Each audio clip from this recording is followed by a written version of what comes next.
सभी सभासदों को मेरा नमस्कार। अयोध्या, मथुरा, माया, काशी, कांची, अवंतिका, पुरी, द्वारपति, गेया, सप्तैता, मोक्षदायिका।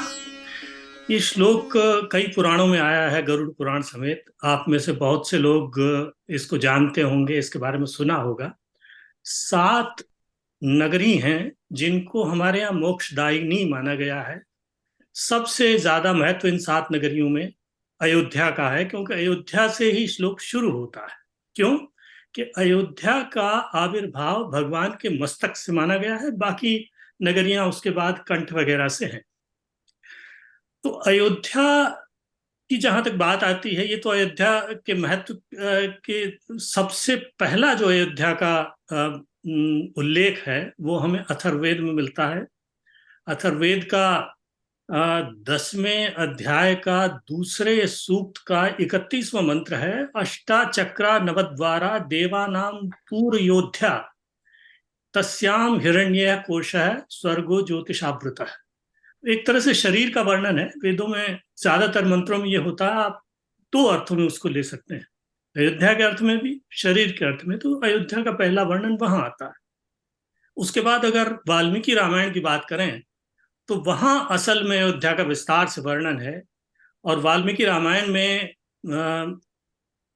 जो है, ऋषि वाल्मीकि कहते हैं, कोसलो नाम मुदितः स्फीतो जनपदो महान निविष्टः सरयू तीरे प्रभूत धन धान्यवान अयोध्या नाम नगरी तत्रासी लोक विश्रुता मनुना मानवेंद्रेण या पुरी निर्मिता स्वयं। स्वयं मनु ने इस पुरी का निर्माण किया है। और कोसल नाम के जनपद की राजधानी थी सरयू तीरे। सरयू के तीर बहुत लंबे चौड़े, मतलब लगभग पूरा सर्ग है अयोध्या के वर्णन पर, जिसमें अयोध्या का पूरा वैभव दिखाया गया है।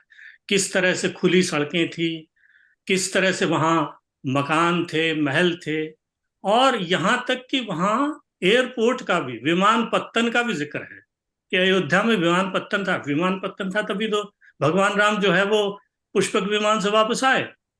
तो अब जिस तरह से अयोध्या का विकास हो रहा है, वो एक तरह से वो जो वैभव था हमारा अयोध्या का, उसको लौटाने का प्रयास है। उसके बाद जो सबसे बड़ा उल्लेख आता है स्कंद पुराण में, जिसमें एक तरह से अयोध्या को विष्णुपुरी कहा गया है। बाकी कोई पुरी विष्णुपुरी नहीं है। श्रीरंगम जो मतलब सबसे बड़ा वैष्णव तीर्थ है, उसको भी विष्णुपुरी नहीं कहा गया। स्कंद पुराण का वैष्णव खंड का जो है 8वां अध्याय है, जो अयोध्या महात्म्य के बारे में है। और उसका श्लोक है, अयोध्या सा परामेध्या पुरी दुष्कृत दुर्लभा कस्य सेव्या नायोध्या यस्याम साक्षात हरि स्वयं। विष्णु स्वयं अयोध्या में निवास करते हैं, इसलिए उसका नाम विष्णुपुरी या हरिपुरी भी था प्राचीन जमाने में। और अयोध्या केवल मात्र भारत की पुरियों में ऐसा शहर रहा जिसके 2 रूप आपको भारत से बाहर मिलते हैं। थाईलैंड में अयोध्या, जिसकी स्थापना मानी जाती है लगभग 13वीं सदी में, 13वीं सदी में वहां राजा थे, राजा रामाधिपति। 1351 में उन्होंने अयोध्या की स्थापना की थी, अयोध्या नगर बसाया था। और वो उस वक्त सियाम थाईलैंड को कहते थे, और उस पूरे इलाके का सबसे बड़ा नगर होता था।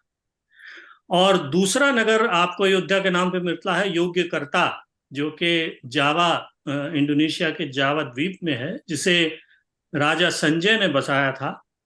और राजवंश था ये, 732 ईस्वी के आसपास इसकी स्थापना हुई थी, जहां 240 मंदिर हैं अब भी, और अपना उनका एयरपोर्ट। तो ये समझिए कि जिस वक्त भारत में अयोध्या की तोड़फोड़ चल रही थी, अयोध्या का सर्वनाश हो रहा था 13वीं सदी में, उस वक्त 13वीं सदी में थाईलैंड में अयोध्या उस पूरे हिंद चीन का सबसे बड़ा नगर था, जिसमें लगभग उस वक्त 3 लाख से लेकर के, उसके बाद आबादी बढ़ के 10 लाख के आसपास हो गई थी। आज भी अयोध्या से 10 गुना लोग वहां बसते हैं, अपना एयरपोर्ट, और यही योग्यकर्ता का वैभव है।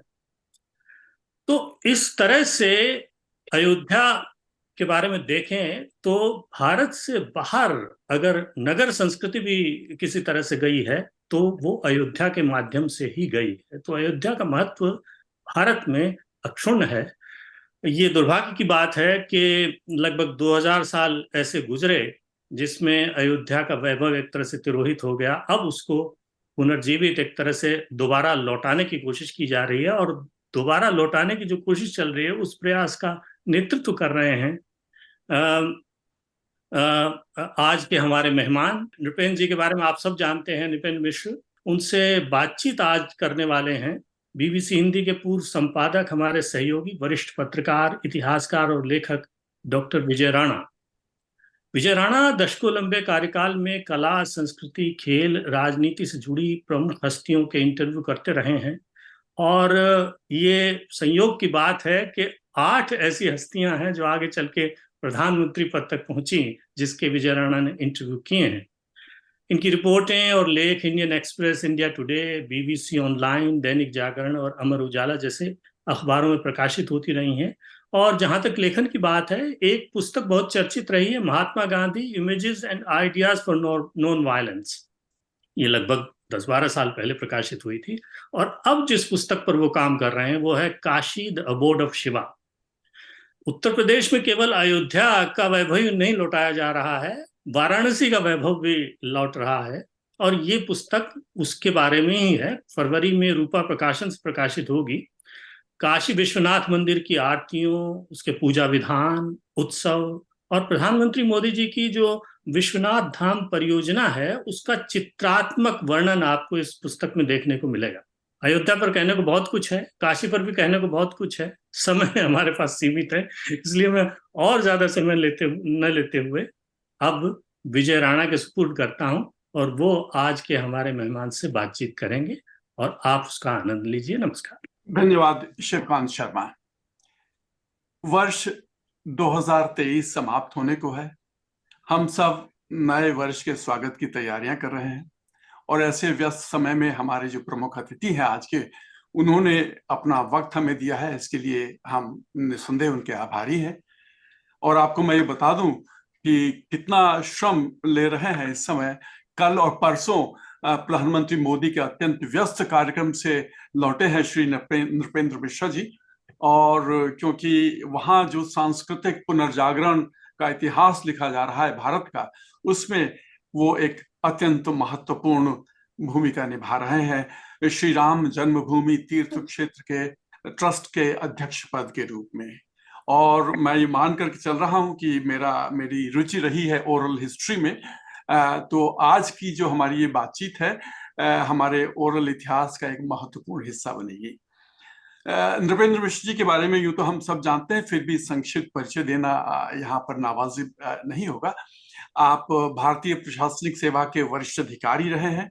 आपका जन्म उत्तर प्रदेश के देवरिया जिले में हुआ था। इलाहाबाद, जहां मुझे भी पढ़ने का सौभाग्य मिला, इलाहाबाद विश्वविद्यालय और अमेरिका के हार्वर्ड विश्वविद्यालय से उन्होंने शिक्षा प्राप्त की, और 1967 में आप भारतीय प्रशासनिक सेवा के अधिकारी बने। अपनी योग्यता, प्रशासनिक कुशलता, दृढ़ निश्चय लेने की क्षमता के कारण आपने उत्तर प्रदेश और भारत सरकार के कई महत्वपूर्ण पदों पर काम किया।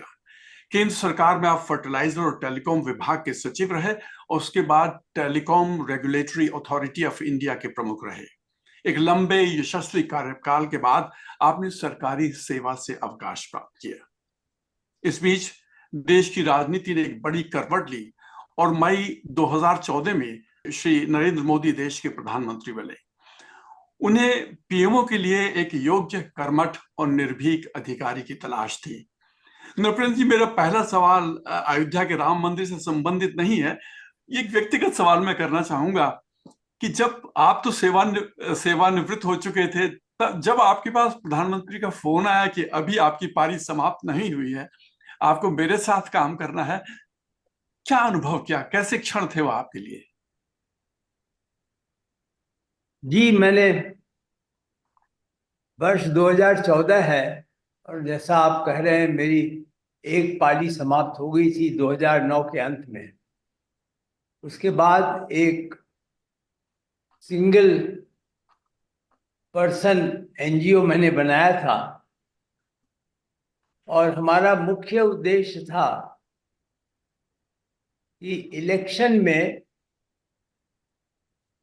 हम किस प्रकार की प्योरिटी ला सकें, क्योंकि मेरा यह निश्चित मत है कि प्रजातांत्रिक व्यवस्था में शुरुआत चुनाव से होती है। तो मैंने कुछ पब्लिक इंटरेस्ट लिटिगेशन फाइल किए थे और भारत के शीर्ष अदालत से मांग की थी कि यदि कोई व्यक्ति किसी प्रकार के ऑफेंस में उसको सजा मिलती है तो उसको तत्काल डिस्क्वालीफाई कर देना चाहिए। उसमें हमें आंशिक सफलता भी मिली। आपने अखबारों में पढ़ा होगा, अब जब कभी 2 वर्ष की किसी को सजा मिलती है तो तुरंत डिस्क्वालीफाई हो जाता है। उसको ये रिलीफ नहीं मिलती कि अगर वो अपील में जा रहा है तो अपील के जरिए वो उस पूरे निर्णय को पेंडिंग कर दे। ऐसा अब नहीं हो सकता। 2014 आया, मेरा कोई वर्तमान प्रधानमंत्री जी से किसी प्रकार का परिचय नहीं था, कभी मैं मिला भी नहीं था। तो 20 मई 2014 को I got a phone call from late Mr. Arun Jaitley, who was in the closed group of the Prime Minister, group of advisors में बड़े close थे वो। तो in fact I was driving at that point. So I got a call and he asked me, "Where are you?" I said, "I'm going back now after the day." He said, "Can you come to Gujarat Bhavan?" So I said, "I can, why not?" I could, of course, easily guess that the Gujarat Bhavan summon will be only if the Prime Minister wants to meet me.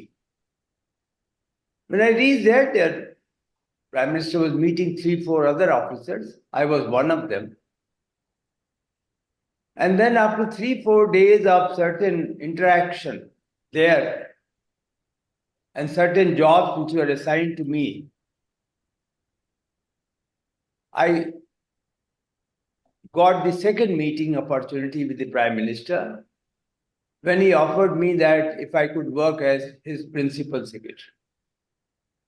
Now, returning to our friend's question, frankly, I had not expected at all. In fact, if you really ask me, there are 2 assignments which I had never dreamt. One was principal secretary to Prime Minister, because for a normal civil servant, when you retired from various, let us say, important positions, regulatory and the secretary's position, your only aspiration left is to become governor. That is supposed to be the last point, the peak. So when I was driving to Gujarat Bhavan, I was in fact just debating what is it that I am going to get. So this was a surprise which came. And the second surprise was when I got this assignment. This was totally unexpected. I had thought of returning to my NGO, reviving it because it had become dead after my departure. Suddenly, the Supreme Court judgment came, and the judgment said that there will be a chairman of construction committee, will be an independent body to construct, independent from government, many ways independent from trust, but he will be ex officio member of the trust, so as to keep the link, the coordination between the 2 organizations. That is how. So the 2 things which were unexpected, the first one was, of course, I mean, it gave me opportunity to serve the nation for another 6 years. And the second one, pardon my saying it, because if some of you don't believe in it, I do. I'm a religious person. So this offer was very much, I see this, that I am an instrument of what the God desires. That is the way I look at it. Let me also tell you that since 2020, after I was appointed, till date, the manner in which things have happened in this construction, it really appears to me, and I'm convinced, that it was destined to be there, that God is going to be placed in the sanctum sanctorum, his due place, from a temporary tent in which he is at the moment, the deity, the God is there. And all the obstacles, all the engineering challenges, all the geophysical challenges, all of it gets resolved with the cooperation of everybody. Anybody in India and even abroad, if I have reached out for advice, for guidance, the only comment that I get from the person is, it is God's work and I'm happy to do it. So you can imagine all that you see and all that you will see in 2024 and 25, the final phase 3, all that I'm very confident will come through because it is ordained. आपने जिक्र किया कि जियो physical challenges थे, geographical challenges थे वहां पर। हम जानते हैं कि सरयू नदी के निकट ये स्थान है, जमीन रेतीली है, बलुई जमीन है, नदी की बाढ़ का खतरा भी है। तो ये किस तरह की चुनौतियां थी उस भुरभुरी मिट्टी में एक ऐसी विशाल इमारत खड़ी करने में? किस तरह के चैलेंजेस आपके सामने आए? मैं बताता, ये बहुत आपने अच्छा किया, पूछ लिया। जब नेशनल जियोफिजिकल लेबोरेटरी हैदराबाद को यह काम दिया गया, तो उन्होंने जो इसके सॉइल की, एक तरीके से मैं लेमैन में कहता हूं कि सॉइल का उन्होंने एक्सरे और एमआरआई किया, एक्चुअल सर्वे किया, इन डेप्थ सर्वे किया, तो बताया कि यहां से सरयू नदी की ट्रिब्यूटरी जाती थी। Over the years, hundreds of years, that has somehow changed its course. लेकिन रिजल्ट ये हुआ कि जैसा आपने कहा कि एक बलवी, एक भुरभुरी मिट्टी, रैबल जैसा, वो शेप छोड़ करके गई। तो सबसे पहले हमारे जो एडवाइजर्स थे, हमारे 5 एडवाइजर्स हैं।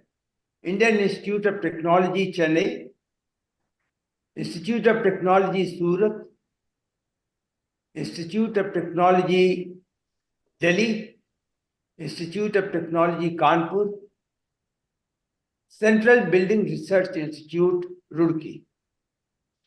तो इन्होंने कहा कि साहब नॉर्मल है, जिस प्रकार का आपका स्ट्रक्चर है, तो पूरे विश्व में पाइल फाउंडेशन होता है, तो please go for the pile foundation. So we experimented with the pile foundation and engineers ने, structural engineers ने उस पर सिमुलेशन करके प्रेशर डाल करके टेस्ट किया। 4 पाइल्स में 2 पाइल्स में थोड़ा सा डेविएशन आया। तो जब डेविएशन आया तो 2 राय बन गई इकाई। कुछ डायरेक्टर्स ऑफ IIT ने कहा कि ये पायल फाउंडेशन को गिव अप कर देना चाहिए। कुछ लोगों ने कहा कि नहीं साहब, ऐसा नहीं है, we can structure the pile foundation in a manner that it will take the load of the stones, it will also see the intensity of the earthquake and the necessary resilience will be provided. फिर committee बनी, engineers की committee बनी, x directors उसमें members थे। Professor doctor Raju एक हैदराबाद में हैं आजकल, जो IIT दिल्ली में डायरेक्टर थे, वो उनकी चेयरमैनशिप में कमिटी बनी। वहां पे भी बड़े स्ट्रांग ओपिनियन आए। लार्सन एंड टूब्रो हमारी कॉन्स्ट्रक्टिंग एजेंसी थी, टाटा कंसल्टेंट ऑफ इंजीनियर्स हमारे प्रोजेक्ट मॉनिटरिंग कमेटी के हेड थे। तो ये सब एक साथ बैठे, मीटिंगें हुई, और वो कोविड का जमाना था,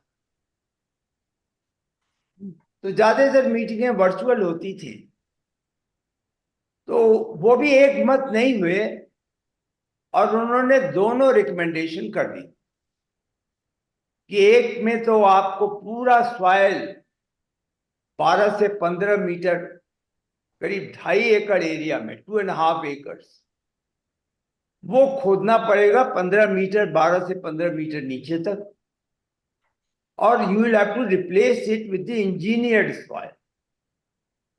engineered means recommended soil mix by recommendation given by IIT Chennai, या pile foundation with necessary correction. कुछ उसमें वेब ब्यूरो एक नई टेक्नोलॉजी थी जिसको कहा गया कि अगर उसको इंट्रोड्यूस करके पाइल फाउंडेशन को लिया जाए तो शायद विदहोल्ड करे।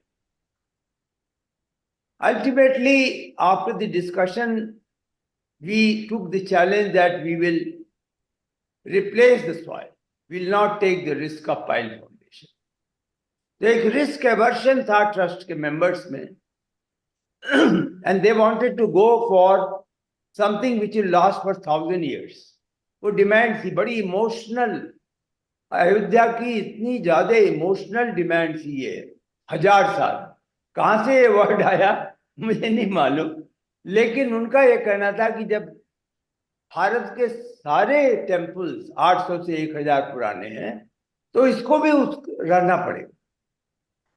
उसकी कठिनाई थी, हमारे पास कोई पेपर्स नहीं थे, कोई इंजीनियरिंग रिकॉर्ड नहीं था अन्य मंदिरों का, लेकिन ये एक मांग साधु संतों की, नागरिकों की, जो भी जुड़ा था सनातन से, वो कहता था 1000 वर्ष करना है। तो ये सब सोच के हुआ कि भाई अब सॉइल को हम हटाएंगे, सॉइल को रिप्लेस करेंगे। चुनौती यह भी थी कि वर्षा ऋतु आने वाली थी, रेनी सीजन 4 महीने बाद था, तो ये रिस्क था कि वो अगर नहीं हमने पूरा कर लिया तो वो मिट्टी वापस आ जाएगी। जो लेयर्स डालनी थी इसमें इंजीनियर फिल की, उसकी रिक्वायरमेंट ये थी कि आप एक लेयर डालेंगे, उसका कॉम्पैक्शन करेंगे, फिर उसे टेस्ट करेंगे, और टेस्ट करते समय आप यह इंश्योर करेंगे कि it has all the qualities of a stone, जिसके लिए करीब 14 दिन का समय देना पड़ता था पर लेयर। तो 47 लेयर करने पर हम 15 मीटर पहुंच सकते थे। दिन रात काम करना पड़ा, सीक्वेंसिंग इस प्रकार करनी पड़ी कि एक जगह 14 दिन का इंतजार हो तो दूसरी जगह कॉम्पैक्शन हो, और फिर यह रिक्वायरमेंट की गई कि ये LNT के लैब में टेस्ट नहीं होगा, ये इंडिपेंडेंट 2 अलग अलग लैब में टेस्ट कराया जाए। तो हमें दिल्ली भेजना होता था और IIT कानपुर भेजना होता था। फिर टेस्ट करने के बाद एक संतोषजनक स्थिति में हम फाउंडेशन पे आए, तो फाउंडेशन से भी उन्हें संतोष नहीं था सेंट्रल बिल्डिंग रिसर्च इंस्टीट्यूट को, उन्होंने उसके ऊपर एक 2.5 मीटर का राफ्ट की डिमांड की, जो कंक्रीट सीमेंट की थी, और उसके ऊपर 1.5 से 2 मीटर विड्थ की ग्रेनाइट स्टोन की प्लिंथ डालनी पड़ी। इतना करने के बाद उन्होंने जो सेंसर्स डाले थे 14 जगहों पे, उस सेंसर्स से जो रिकॉर्ड मिले उन्हें, तो उन्हें ये संतोष हुआ कि अब इस पे हम स्टोन को ले कर सकते हैं ग्राउंड फ्लोर, फर्स्ट फ्लोर और सेकंड फ्लोर। तो आपने जब सवाल पूछा, मैंने कुछ लंबे उसमें जवाब दे दिया, लेकिन ये बहुत एक चैलेंज था। ऐसे चैलेंज हर हफ्ते आते हैं। जी, ये बहुत महत्वपूर्ण जानकारी है कि मंदिर की फाउंडेशन में किस तरह से बनाई गई है, और उस तरह की जानकारी शायद हमारे दर्शकों को और कहीं नहीं मिलेगी। नृपेंद्र मिश्र जी, मंदिर के बाह्य स्वरूप की परिकल्पना है, उसका खाका, उसका नक्शा बनाने वाले कौन लोग थे, और उनके बारे में थोड़ा कुछ बताइए। मंदिर कुल मिलाकर के 71 एकड़ का मंदिर है परिसर, जिसको कॉम्प्लेक्स, टेम्पल कॉम्प्लेक्स भी मान लें। तो इसके 3 हिस्से हैं।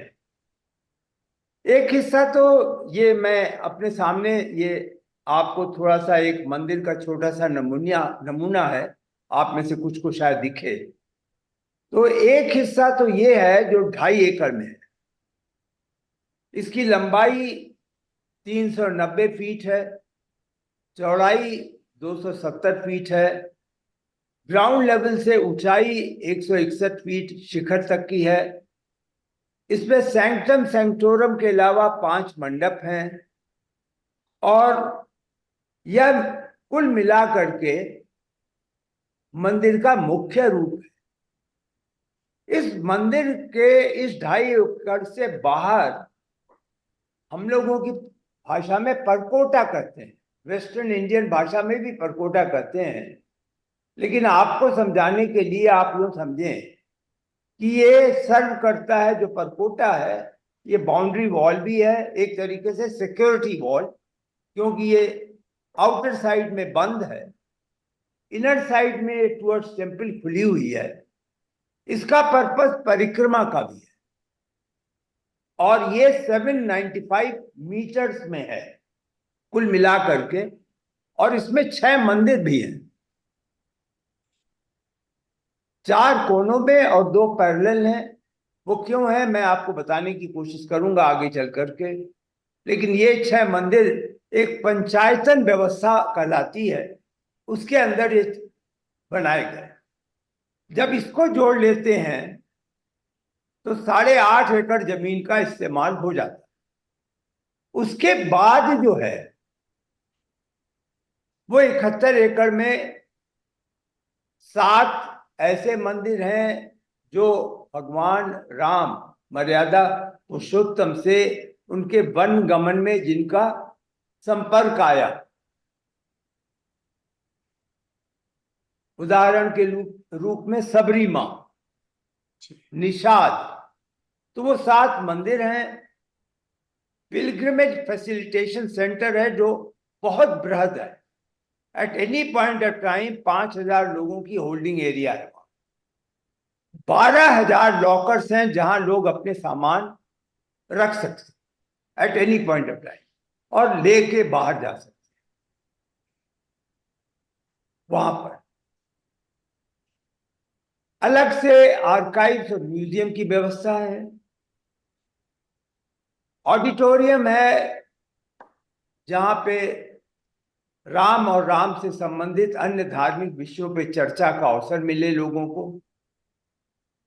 तो मल्टीपर्पज ऑडिटोरियम भी क्रिएट होगा इसके अंदर। फिर जो इंफ्रास्ट्रक्चर के लिए हमारी आवश्यकताएं थी वो सारी की सारी हैं, जैसे सीवेज ट्रीटमेंट प्लांट है, जीरो डिस्चार्ज के लिए व्यवस्था है, फायर के लिए सर्विसेज के लिए व्यवस्था है, पावर सप्लाई की व्यवस्था है और पिलग्रिमेज की अन्य आवश्यकताओं के लिए भी बहुत बृहद व्यवस्था की गई है। कारण यह है कि हम सामान्य दिनों में 23 जनवरी के बाद उम्मीद करते हैं कि लगभग 1 लाख लोग प्रतिदिन दर्शन करने आएंगे और रामनवमी ऐसे अवसरों पर लगभग 5 लाख लोग आएंगे। तो उन सब चीजों की आवश्यकता को एक विशेषज्ञ से अध्ययन करा के यहाँ पर सुविधाएं की गई हैं। जो मुख्य मंदिर है, इसके आर्किटेक्ट जो हैं वह एक सोमपुरा परिवार है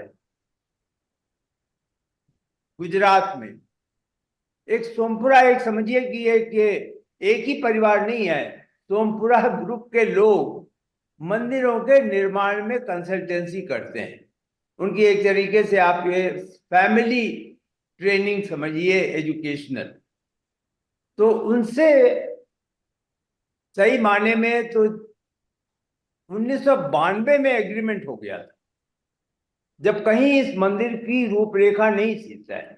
लेकिन तत्कालीन स्वर्गीय श्री अशोक सिंघल जी ने एक 2 पन्ने का एग्रीमेंट कर लिया था।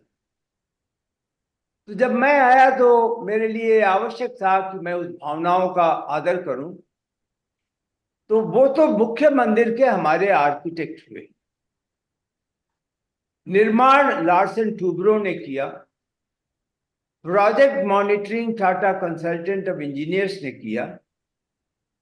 उसके बाहर का जो परिसर की फैसिलिटीज थी उसको एक डिजाइन कंसल्टेंट आर्किटेक्ट से उनको न्योता दिया गया।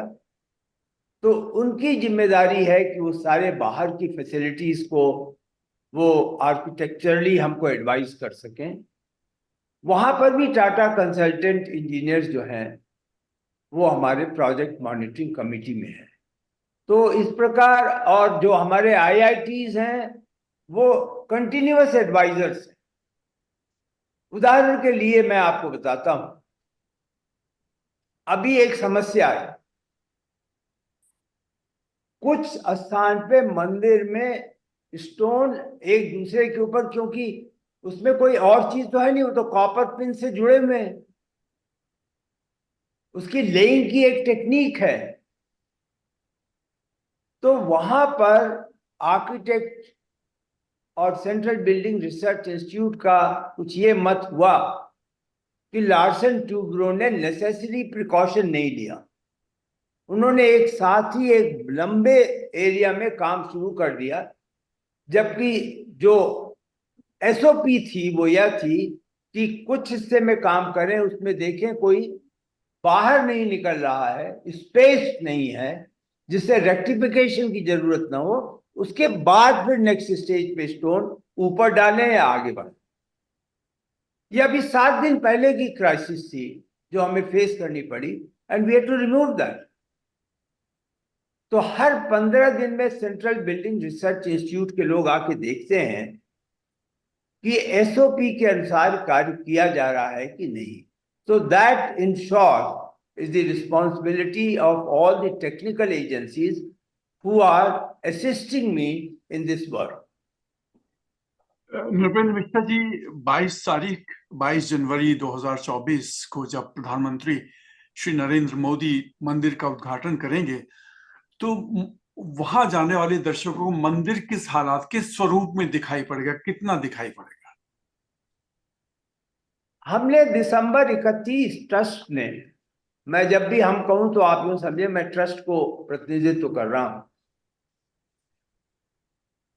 ट्रस्ट ने निर्णय लिया था कि 31 जनवरी 2023 तक ग्राउंड फ्लोर तैयार हो जाएगा। 31 जनवरी 2023 तक परकोटा का वह हिस्सा तैयार हो जाएगा जिससे कि डिवोटी जो है वो ईस्टर्न गेट से मंदिर में इंटर कर सकेगा। यह भी तय किया गया कि जो पिलग्रिम फैसिलिटेशन सेंटर है जहां वो अपना सामान रखेगा, वह बिल्डिंग तैयार हो जाएगी। उसकी बाकी आवश्यकताओं की पूर्ति, टॉयलेट्स वगैरह हैं, उनकी पूर्ति हो जाएगी, इंफ्रास्ट्रक्चर लग जाएगा। तो आपके प्रश्न का जवाब यह है कि 31 दिसंबर 2023 यानी आज तक का हमारा वायदा है कि सैंक्टम सैंक्टोरम, पांचों मंडप ग्राउंड फ्लोर पर, और ग्राउंड फ्लोर पे करीब 50% आइकोनोग्राफी, क्योंकि आइकोनोग्राफी का बड़ा भारी काम है। आइकोनोग्राफी का काम अंदर भी है जहां पिलर्स हैं, और कुल मिलाकर 390 पिलर्स, हर पिलर में 25 मूर्तियां हैं जिसका रूप काम करना है। तो वो काम कंटिन्यूअस चलेगा। वो उड़ीसा के खास तौर से लोग स्किल्ड होते हैं जो उस कार्य को करते हैं। तो उसका एक ग्राउंड फ्लोर में 50% पूरा होगा। ग्राउंड फ्लोर के लोअर प्लिंथ में एक राम कथा की कल्पना है, म्यूरल से, स्टोन के म्यूरल्स पर कार्य करके राम की कथा हमें बतानी। तो वो कार्य की शुरुआत हो सकेगी। यह सब तो 31 दिसंबर 2023 आज तक हम करके, अभी हम आए हैं 4 दिन रहकर, तो हमने सुनिश्चित किया है। अब लेकर के अगले 31 दिसंबर तक 24 में मंदिर का काम पूरा हो जाएगा 100%। परकोटा का काम पूरा हो जाएगा 100%। वो 7 मंदिरों की जो मैंने कल्पना आपको चर्चा की वह पूरा हो जाएगा। 2025 जो फेज 3 और अंतिम फेज होगा, उसमें जो 71 एकड़ की बाकी फैसिलिटीज हैं, such as auditorium, museum, archival place, research, उन चीजों के निर्माण कार्य पूरे होंगे। तो 3 फेज में हम कार्य कर रहे हैं। पहला फेज आज खत्म हो रहा है, दूसरा फेज कल से शुरू होगा, और फिर 2025 में समाप्त सब होगा। बड़ी लंबी प्रक्रिया है। और मेरा जहां तक व्यक्तिगत अनुभव है, हमने तो अयोध्या के रोज की कहानी, मैं बीबीसी में था, प्रसारित की थी। 31 जनवरी 1993 को मुझे वहां जाने का मौका मिला, यानी कि ढांचे गिरने के कुछ समय बाद, कुछ ही दिनों बाद मैं जब वहां गया तो बड़ी भारी भीड़ थी। वहां एक बाड़ा बना दिया गया था जो मुश्किल से 2 फुट चौड़ा था, जिसमें से लोग जा रहे थे धक्का मुक्की करते हुए। रामलला एक फटे हुए टेंट में थे जिनकी दुर्दशा लगभग दिखाई पड़ती थी। चारों तरफ हथियारबंद पुलिस के लोग खड़े हुए थे। तो मैंने जो वहाँ जो स्थानीय दरोगा जी थे उनसे कहा, मैंने कहा साहब मैं बहुत दूर से आया हूँ, मुझे फोटोग्राफी का शौक है, क्या मुझे आप 10 सेकंड 20 सेकंड इसका फोटो लेने देंगे? वीडियो कैमरा मेरे पास था एक्सपेंसिव। तो अचानक उनको क्या समझ में आया, पहले तो उन्होंने कहा नहीं बड़ा हाई सिक्योरिटी एरिया है, आप तो वीडियो कैमरा ले ही नहीं जा सकते। फिर उन्होंने कहा नहीं चलिए मैं करवाता हूँ आपको। और उन्होंने मुझे उस बाड़े में बड़ी मुश्किल से, तब उम्र भी कम थी, मैं तोड़ मोड़ करके किसी तरह से उसमें घुस, और मैंने 1 मिनट 40 सेकंड की फिल्मिंग मेरे पास है।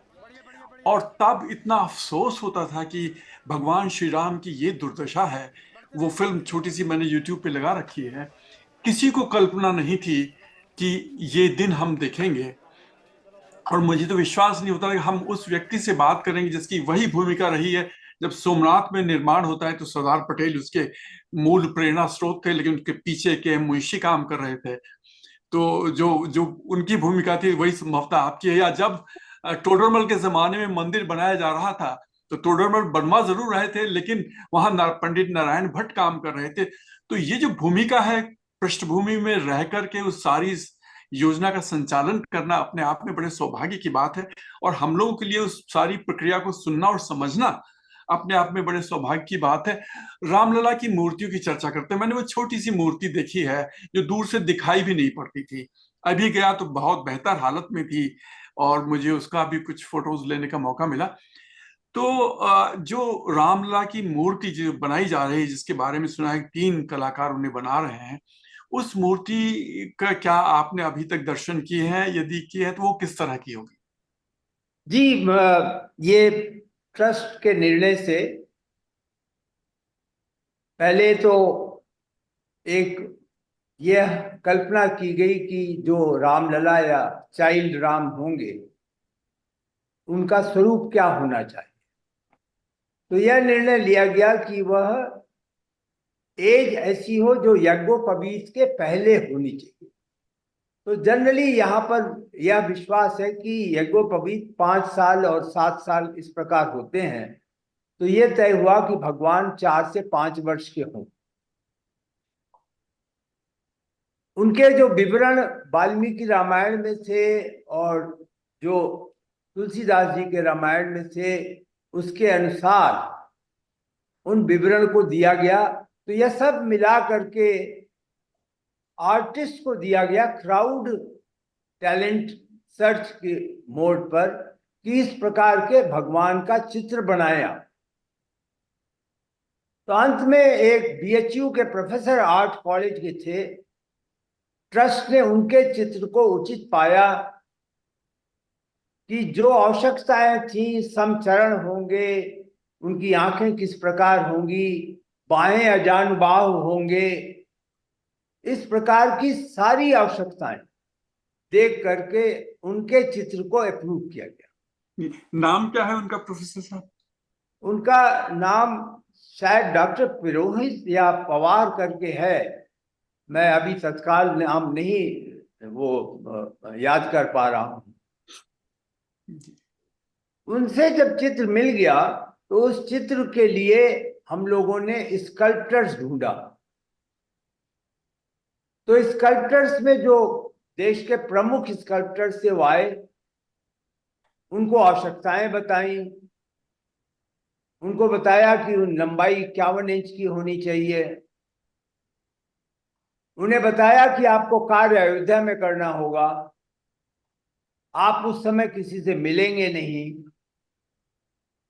उनको यह भी बताया गया कि जो शिला होगी उसका सिलेक्शन में ट्रस्ट का मुख्य रोल होगा। इस प्रकार 3 लोग तैयार हुए कि वो इस करेंगे, भगवान का स्कल्पटिंग कार्विंग करेंगे। उन तीनों लोगों को फिर शिला दी गई। एक राजस्थान के मकराना मार्बल थी और 2 कृष्ण शिला कर्नाटक से थी। इन शिलाओं का पहले institute of rock mechanics Mysore में टुकड़े का टेस्ट किया गया। यह गवर्नमेंट ऑफ इंडिया की एजेंसी है। उन्होंने टेस्ट करके क्वालिटीज बताई। एक शिला उसमें पास नहीं हुई तो उस स्कल्प्टर महोदय ने उसको रिप्लेस करके दूसरी शिला ली। फिर शिलाओं पर कार्य हुआ। कार्य लगभग हम सब हर 15 दिन में देखने जाते थे उनके पास, उनसे ही समझते थे कि इसकी विशेषताएं क्या हैं। पिछले 7 महीने में ऐसा अवसर हम सभी को, ट्रस्ट के सदस्यों को करीब 10 बार मिला। अंत में उसकी बैठक 29 तारीख, जो अभी 2 दिन पहले थी, ट्रस्ट की बैठक हुई और ट्रस्ट के सभी सदस्य वहां गए। उन्होंने मूर्तियों को देखा, मूर्तियों को समझा। शिल्पकारों ने अपने बताए कारण कि किन कारणों से, किस प्रकार से उन्होंने बनाया है, किस प्रकार उन्होंने इसमें 3D का गुणवत्ता दिखाई है, वगैरह वगैरह। फिर हर ट्रस्ट के सदस्य को कहा गया कि अब आप कृपा करके एक कागज पर प्रथम, द्वितीय और तृतीय करके अपना संकेत कर दें। फिर वह मीटिंग में लिया गया और ट्रस्ट के सदस्यों ने अपने प्रथम, द्वितीय, तृतीय करने का कारण बताया। और उसके बाद लगभग आप कहें तो एक मत, क्योंकि 11 में से 9 ट्रस्ट के सदस्यों ने जो राय दी उसके अनुसार मूर्ति का चयन हुआ है, जिसकी कि अब प्राण प्रतिष्ठा 22 जनवरी को होगी। ये तो था मंदिर का प्रथम तल जो 22 जनवरी को जहां उद्घाटन होगा और प्राण प्रतिष्ठा होगी प्रधानमंत्री नरेंद्र मोदी के द्वारा। मंदिर के दूसरे तल पर क्या होगा, उसके बारे में भी थोड़ी जानकारी दीजिएगा हमें। जो दूसरा तल होगा ग्राउंड फ्लोर के इमीडिएट ऊपर, उसमें राम दरबार है और बाकी जो स्पेस है वो इस प्रकार से उसका निर्माण है, इस प्रकार की डिजाइन है कि एक ही समय में 3-4 पूजा की, अर्चना की विविध कार्यक्रम अलग अलग एक दूसरे को डिस्टर्ब किए हुए बिना हो सकते हैं। तो यह एक प्रकार से आप समझें कि सेकेंड फ्लोर की हम कल्पना कर रहे हैं, डिजाइन है, हम निर्माण करेंगे। और थर्ड फ्लोर अभी बहुत ही एक्सक्लूसिव रखा गया है। वहां पर यह संभावनाएं हैं कि कोई दीर्घ अवधि के पूजा के अनुष्ठान यदि किए जाने हैं जिसमें ट्रस्ट का भी सहयोग होगा, तो उसको सबसे ऊपर वाले फ्लोर में करने की व्यवस्था है। क्योंकि ग्राउंड फ्लोर पे रामलला है, शक्ति मां सीता जी नहीं है, तो फर्स्ट फ्लोर में स्वाभाविक था कि राम दरबार बने, जहां शक्ति की स्थापना हो, उनके भ्राता रहें और उनके सबसे निकट हनुमान जी रहें। तो उस प्रकार का वहां पर दरबार की कल्पना की गई है। ये तो रही श्री राम मंदिर की बात। अब आइए हम अयोध्या नगर की तरफ नजर डालते हैं। 1993 के बाद फिर मुझे 2022 में वहां जाने का मौका मिला, जब मंदिर की आधारशिला रखी जा रही थी। विश्वास नहीं होता था कि इतनी बड़ी संरचना यहाँ पर बन सकती है। शहर की जो तंग गलियां थी उनको देख करके लगता था कैसे इतने सारे लोग समा सकेंगे यहाँ। और तो अयोध्या का विकास किस तरह से, इस मंदिर के माध्यम से शहर में क्या परिवर्तन आए हैं, वो भी आप संक्षेप में हमें बताइए। पता नहीं आपको कल शायद ऐसा अवसर नहीं मिला होगा, यूके में कल प्रधानमंत्री जी ने हवाई अड्डे का उद्घाटन किया। हम लोगों ने सब ने वो इंटरनेट पे लाइव देखा है, अब यूट्यूब पे सब कुछ यहाँ है। हम लोग रिवेटिव थे सब। मैं कह सकता हूँ बहुत सारे लोग यहाँ पर देख रहे थे। मेरा सौभाग्य था कि एक व्यावसायिक हवाई जहाज जो वहां से उड़ा, प्रथम जहाज, उसमें मैं भी उड़ करके दिल्ली आया। तो यूं समझें कि राष्ट्रीय और अंतर्राष्ट्रीय वायुयान की सेवाएं अब शुरू हो गई। अंतर्राष्ट्रीय वायुयान की सेवा जो है आने वाले मई माह में हो सकेगी, जब पूरा जो रनवे है उसके अनुसार हो सकेगा, हर प्रकार के हवाई जहाज वहां उतर सकेंगे। स्टेशन भी इसी प्रकार से अपने में अनोखा है। शायद देश में कोई ऐसा स्टेशन होगा जहां पे प्राचीन और आधुनिक का इतना अच्छा मिश्रण हो। पूरे शहर की सड़कें जो मंदिर को जोड़ती हैं, वो आपने बहुत सही कहा, जैसे विश्वनाथ की गलियां थी बनारस में, वही हाल यहाँ पर था। वो सब अब 4 लेन हो गई, सब 4 लेन हो गई। ये कुल मिलाकर के जो 26 किलोमीटर का टुकड़ा है, ये 4 लेन कर दिया गया है। अन्य सांस्कृतिक कार्यक्रमों के लिए व्यवस्था अलग कर दी गई है, जहां पर कि लगभग 8 घंटे सांस्कृतिक कार्यक्रम दैनिक चलते रहेंगे जो राम से संबंधित हो। लाइट एंड साउंड शो की व्यवस्था है। दो कमियां हैं अभी मुख्य रूप से। एक तो जिस आधुनिकता के और विशेषताओं के और सुविधाओं के अनुसार होटल बनने चाहिए, वो अभी केवल 2 या 3 होटल हैं, इसलिए ऑक्यूपेंसी कैपेसिटी कम है, बहुत कम है, जिसकी की एक मुख्य कठिनाई है। दूसरी, स्टेट गवर्नमेंट की एक बहुत अच्छी कल्पना है स्मार्ट सिटी बनाने की।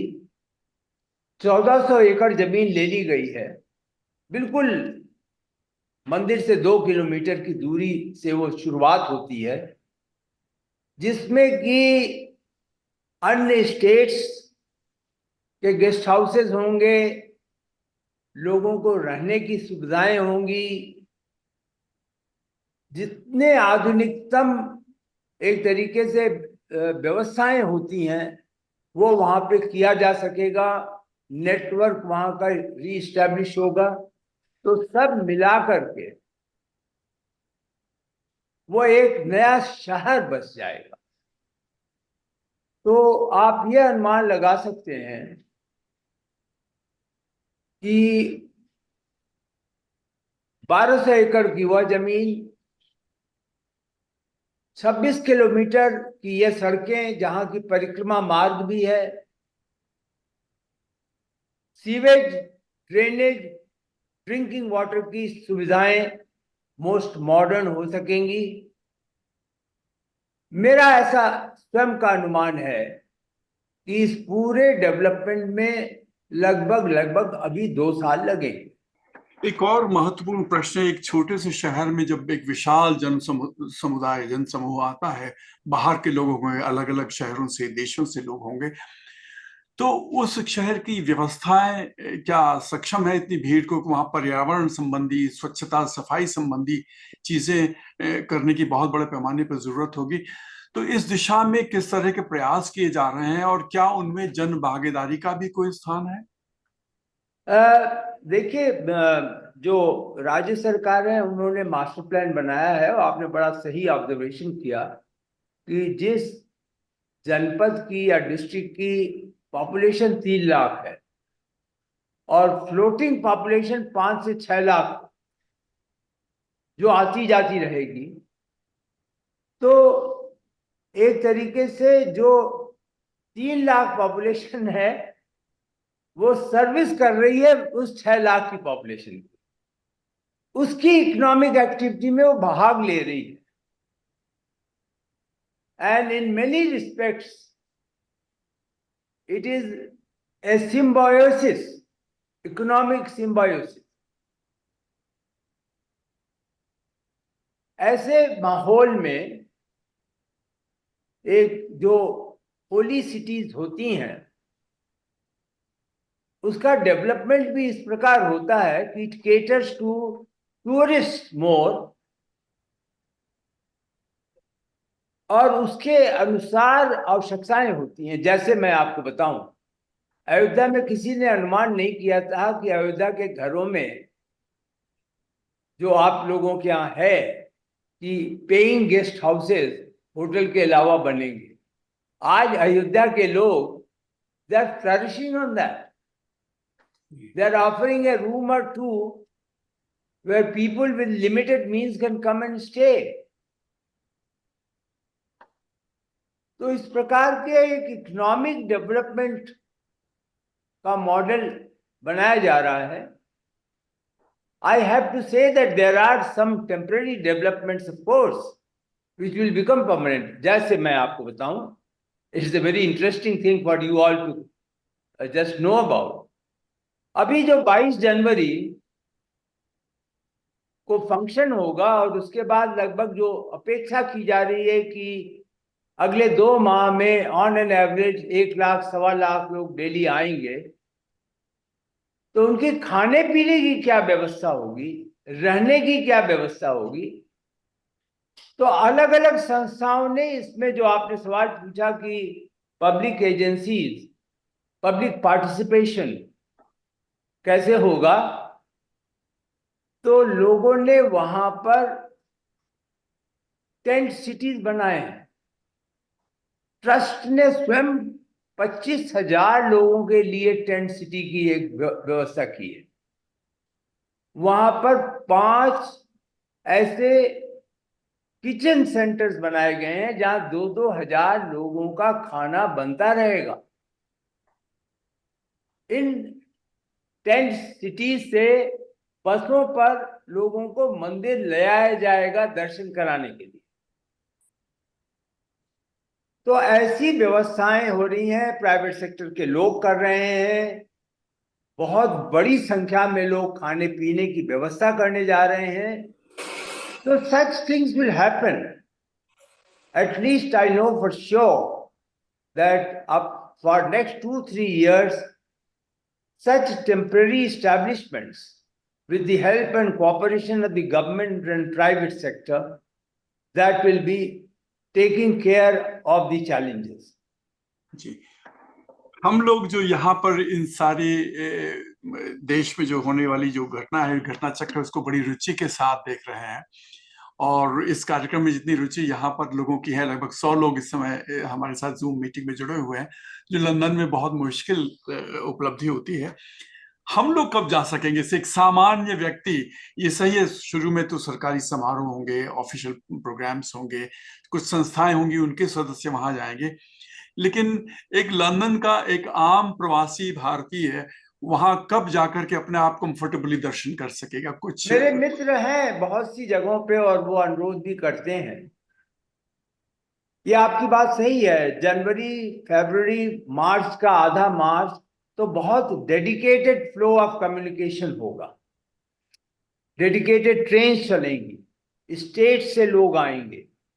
लेकिन मैं ये समझता हूं कि it will be very safe and it will be perfectly possible. And perhaps I don't say that your standard of London will be met, an expectation of that will be met, but I can assure you that after middle of March, your visit would be facilitated and there will be no discomfort in terms of stay arrangements. By that time, even the voluntary workers, they would have been properly trained. भगवान नए स्थान में पहुंच चुके होंगे, व्यवस्थाएं normal चलने लगी होंगी। तो आपके प्रश्न का सारांश एक छोटा सा उत्तर है कि 15 मार्च के बाद यदि आप आएंगे तो आपको निराशा नहीं होगी। जी, अंतिम प्रश्न मेरा है कि इतने महत्वपूर्ण काम में आप लगे हैं, आप जब सोते हैं या जब सुकून के क्षण मिलते हैं, किस तरह के मनोभाव होते हैं, वो हमारे साथ शेयर करें। बिल्कुल, 2 चीजें होती हैं। क्योंकि मेरी पत्नी भी आ गई हैं, अभी मुझे हमें एक दूसरे कार्यक्रम में जाना है। मैं कॉन्शियस हूं इस बात। एक तो हम्बल, जब कुछ लोग बताते हैं, आपने भी 1-2 शब्द कहे कि इतना बड़ा कार्य आप कर रहे हैं, तो आप सच माने। हमारे भारत में एक माँ है, माँ अमृतानंदमयी। वो विदेश में वो हग्स एंड किसेस के रूप में जानी जाती हैं, जो एम्ब्रेस करती हैं डेवोटीज को। लाखों की संख्या में एक दिन में करती हैं। वो 48 घंटे जगी रहती हैं। तो उनसे जब मैं मिला और उनको मैंने अपनी कुछ बातें बताई, तो उनका एक ही परामर्श था और एक ही आशीर्वाद था, do it with a sense of surrender and take it that this is God's work which you have only been asked to do. तो ये तो मेरी सोते समय भावना होती है। उस समय यदि मैंने कभी कुछ अपनी कठिनाइयां या अपनी बड़प्पन की बात कर डाली, तो तत्काल मेरी पत्नी मुझे करेक्ट कर देती हैं कि ये सब भगवान का काम है, तुम किस चक्कर में अभी पड़े हुए हो, इसको छोटा या बड़ा मत समझो। That is how we live. कार्यक्रम के अंत में मैं, जो हमारे उत्तर प्रदेश कम्युनिटी एसोसिएशन के अध्यक्ष हैं, मधुरेश मिश्रा, उनको मैं बुलाना चाहूंगा। वो आप सब उपस्थित भावों को धन्यवाद ज्ञापन दें और कार्यक्रम की समाप्ति करें। मधुरेश। नमस्ते, जय श्री राम। शुरुआत निपेन जी ने एक वाक्य कहा, मैं उससे करना चाहूंगा, do it with the sense of surrender, that's explain everything. और विजय जी ने कवर किया वहां पे, जैसे सोमनाथ जी के लिए एक मिस्टर मुंशी थे, विजय निपेन जी का वही रोल है, और भगवान राम के समय वो रोल हनुमान जी का था, उनका काम करते थे। तो निपेन जी, हम लोग तो राम जी को अभी देखेंगे 15 मार्च के बाद, बट आपको देख करके धन्य है, जिस मनोभाव से, जिस सरेंडर भाव से, निस्वार्थ भाव से आप काम कर रहे हैं। आपका जो पहला कैरियर था वो तो मतलब बिल्कुल ईमानदारी, निष्ठा, सब कुछ से था, लेकिन ये वाला जो है मुझे लग रहा है इतिहास के पन्नों में हजारों वर्ष हमारे जो बच्चे, दादा, मतलब बच्चों सब याद रखेंगे आपको निपेन जी। तो बहुत बहुत धन्यवाद विजय जी इस टाइप के कार्यक्रम करने के लिए। और मैं देख रहा हूँ यहाँ पे, और मैं पहले क्षमा चाहूंगा सबका नाम नहीं ले पाऊँ, लेकिन पूरी दुनिया से लोग जुड़े हैं। शिवकांत जी, इतना अच्छा इंट्रोडक्शन के लिए हार्दिक धन्यवाद। अनुपम सिन्हा जी जुड़े हैं, डॉक्टर जगदीश व्योम, ललित मोहन जोशी जी, हमारे एक प्रोमिनेंट यूके के बीबीसी के जो विजय जी के साथ में काम किए थे, वो जुड़े हुए हैं। सचिन मिश्रा जी, भरत शाह जी, जयू भाई, संध्या सिंह जी सिंगापुर से जुड़ी हुई हैं, शशिकांत पटेल जी जुड़े हुए हैं, प्रवीण आमीन जी जुड़े हुए हैं, और अपने डॉक्टर साहब भारत से जुड़े हुए हैं, डॉक्टर प्रोफेसर MM गोयल जी। तो सबका हार्दिक धन्यवाद। धन्यवाद विजय जी ऐसा कार्यक्रम अरेंज करने के लिए। और निपेन जी, प्रणाम, सादर चरण स्पर्श, बहुत बहुत सभी को धन्यवाद धन्यवाद आप और जुड़ने के बहुत लिए। बहुत प्रणाम।